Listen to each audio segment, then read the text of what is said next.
کہ حاکم وقت کی بیعت اور مرشد کی بیعت میں فرق کیا ہے؟ نہیں اس کے اسلام میں بیعت ہے ہی صرف حاکم وقت کی ہے.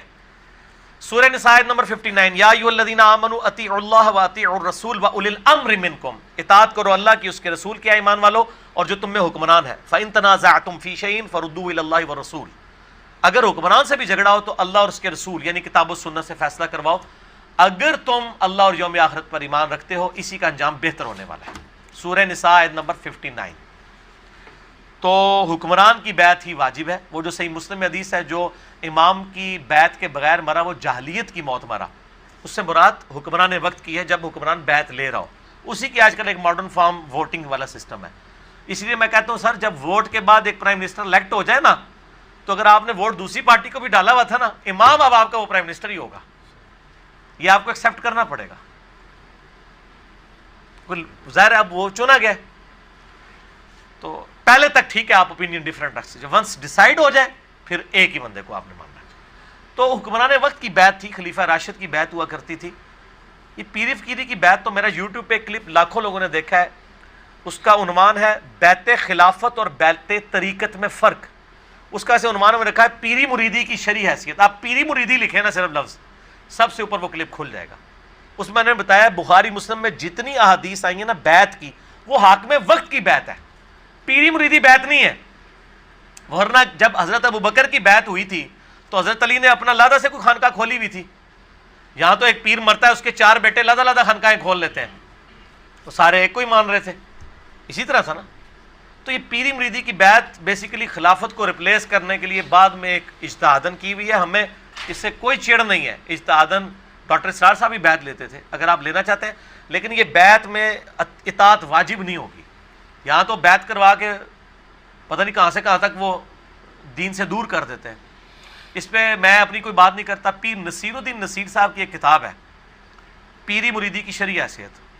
جو پیروں کی عزت افزائی اس کے اندر انہوں نے کی ہے نا، انہوں نے ایک جملہ میں بتاتا ہوں، انہوں نے کہا آج کے دور میں جس نے اپنا ایمان خراب کرنا ہے نا وہ مرید ہو جائے، اور جس نے اپنا ایمان بچانا ہے تو پیروں سے اپنے آپ کو بچا کے رکھے، خود پیر ہو کے. ٹھیک ہے، میں نے خود ان کو دیکھا ہے. میری ملاقات بھی گھر میں ان کے ساتھ ایک دفعہ سیٹنگ بھی ہوئی، 2007 یا 8 کی بات ہے.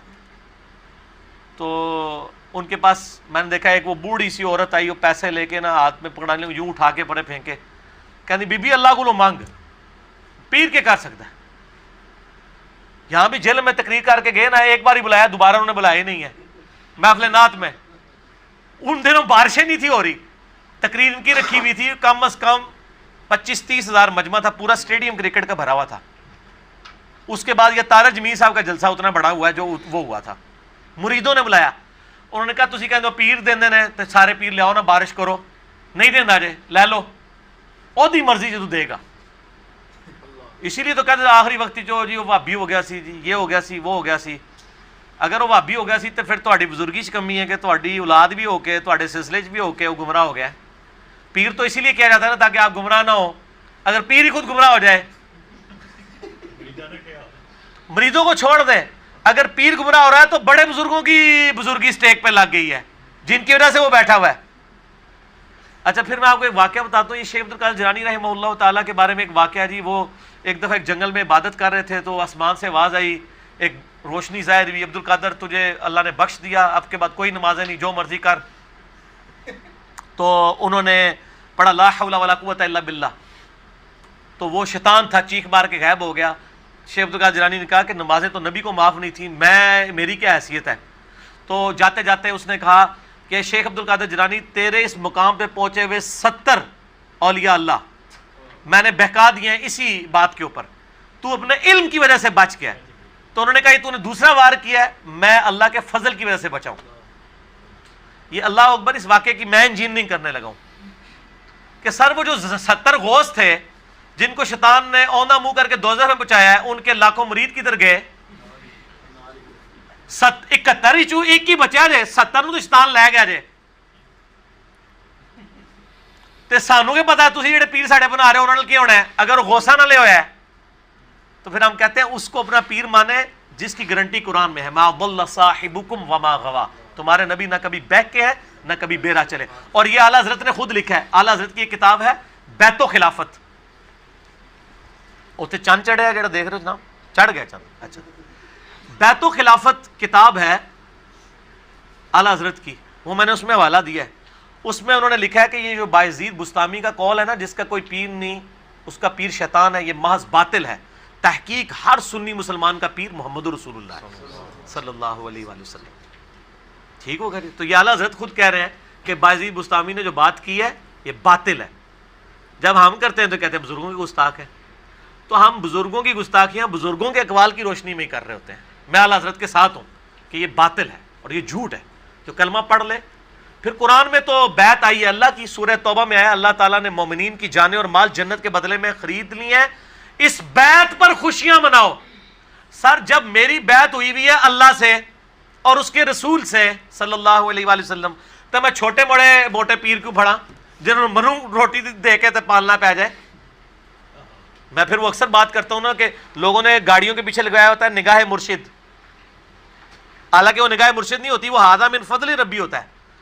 اور جن پیروں کو یہ نذرانے دے رہے ہوتے ہیں ان کا بھی کام ہے کہ وہ اپنی گاڑی کے پیچھے لگوائیں کہ مریدین کے نذرانوں کی برکت سے, اور وہ سچ بھی ہوگا. یہ تو جھوٹ ہے نگاہ مرشد.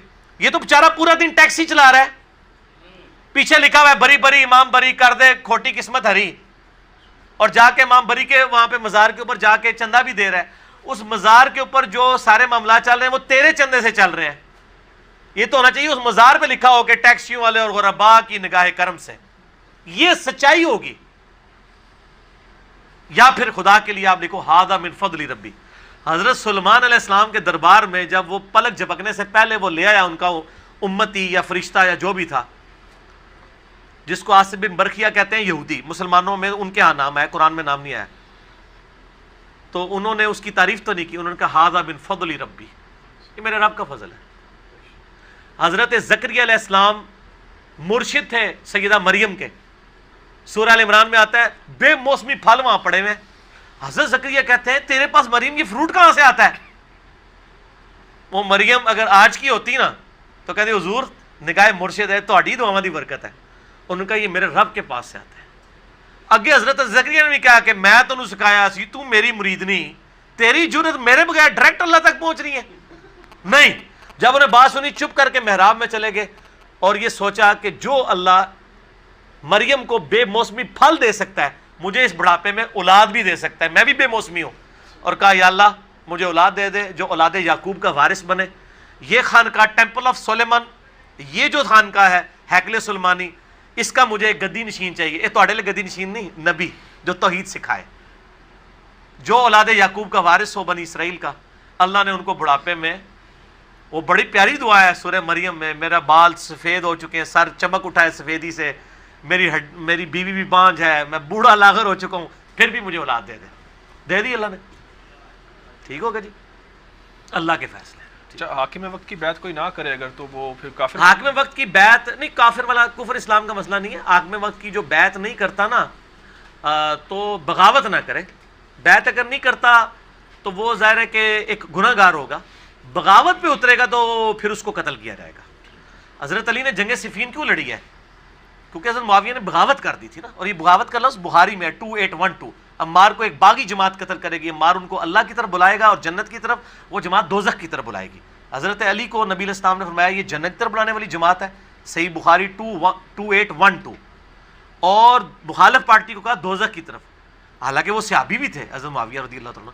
لیکن چونکہ انہوں نے حاکم وقت خلیفہ راشد کے خلاف بغاوت کی ہے نا, یہ بہت بڑا جرم ہے, یہ بدعت کبر ہے حاکم وقت کو چیلنج کرنا.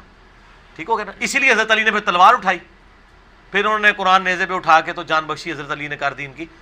تو ادروائز وہ والی اسی کے اگینسٹ سعد ابن عبادہ نے حضرت ابو بکر کی بیعت نہیں کی, تو حضرت بکر نے ان کو قتل تو نہیں کروایا, لیکن انہوں نے بغاوت نہیں نہ کی تھی, بیعت نہیں کی, کہا میں نہیں مانتا خلیفہ. پھر حضرت عمر کی بھی بیعت نہیں کی. حضرت علی نے خود بخاری مسلم میں آتا ہے 6 مہینے حضرت ابو بکر کی بیعت نہیں کی, تو نہیں منوایا گیا کہ جی آؤ بیعت. لیکن کوئی پارٹی نہیں بنائی, کوئی جتھا بنا کے, کوئی فوج لے کے تو نہیں لڑ گئے. بعد والوں کو ہم باغی اس لیے کہتے ہیں, یہ باغی سے مراد کوئی اسلام سے باغی نہیں ہے, شریعت کی ٹرم میں باغی. جنگ جمل صفین نہروان والے کہ انہوں نے خلیفہ راشد کے خلاف بغاوت کی ہے. اور بخاری مسلم میں تو میں نے یہ حدیث بتائی نا, عمار کو باغی جماعت قتل کرے گی. ابو داؤد ترمذی ابن ماجہ میں ہے کہ میرے بعد تم بہت اختلاف دیکھو گے, دین میں نئی نئی بدعتوں سے بچنا اور میری اور میرے خلفائے راشدین کو سنت کو لازم پکڑنا. ہر بدعت گمراہی ہے اور گمراہی دوزخ میں لے جانے والی ہے. خلیفہ راشد کے خلاف بغاوت کو ہی بدعت کہا گیا ہے, باقی تو بدعتیں آپ نے خود بنائی ہوئی ہیں نا اجتہادن. اصل بدعت ہے خلیفہ راشد کے خلاف کھڑا ہونا. جنگ جمل صفین نہروان میں جو مولا علی کے خلاف کھڑے ہوئے ہیں ان کا یہ عمل بدعت پہ مبنی ہے. خود اما عائشہ نے کہا کہ مجھ سے نبی علیہ السلام کے بعد ایسا کام ہو گیا ہے, یعنی کہ مجھے میری سوکنوں کے ساتھ دفن کرنا. ٹھیک ہے, یہ علیحدہ سے ایک ٹاپک ہے, مسئلہ 101 دیکھ لیں. میں محرم ہے نا تھوڑا اس پر چل بھی نہ پاؤں, رہنے دو. اچھا, محرم پہ ہماری 28 نمبر مجلس 10 محرم 1440 کو ریکارڈ ہو کے 4 گھنٹے اور تقریباً 14 منٹ کی اپلوڈڈ ہے یوٹیوب پہ. محرم کے آلموسٹ سارے میں نے مسائل اس کے اندر کور کر دیے, لہٰذا آج کوئی سنی شیعہ کنفلکٹ پہ سوال نہیں آنا چاہیے. ٹھیک ہو گیا.